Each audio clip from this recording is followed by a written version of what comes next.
In today's video, I'm going to teach you how to put a video on Google Docs. This is a handy skill for those who want to make their documents more engaging and interactive, whether for school projects, work presentations, or personal documentation.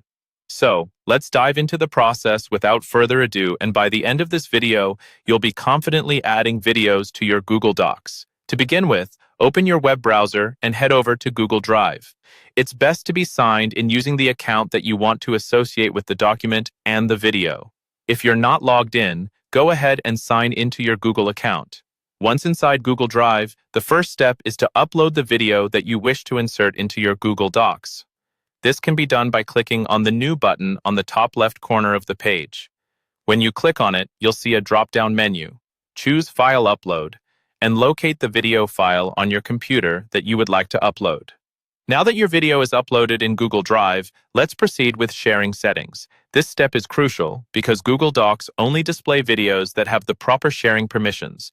Right-click on the video file in your Drive and select Get Link. This opens a new window where we can adjust the permissions. You'll want to make sure that the link has been set to Anyone with the link can view. This setting prevents any viewing issues when people try to access the video in your document. Once you've set this, copy the link and click Done to finalize the sharing settings. Next, open Google Docs and access the document where you want the video to appear. Position your cursor at the point in the document where you want to add the video. Although you cannot directly embed videos in Google Docs the way you can with websites or presentations, there are workarounds.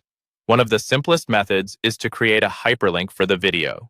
To do this, go to the Insert menu, click on Link, and paste the link you copied from the Google Drive. Providing a meaningful display text here, such as "Click here to watch the video," can be helpful. Once you press Apply, you'll add a hyperlink to the document. When viewers click on it, they will be directed to the video hosted on Google Drive. Embedding videos into a document is not as straightforward as inserting text or images, but with these steps, you're effectively guiding anyone who reads the document to the intended multimedia content. As a final tip, always double-check the link and viewing permissions to ensure that others can access the video without any hurdles. And there you have it, a seamless way to enrich your Google Docs with video content.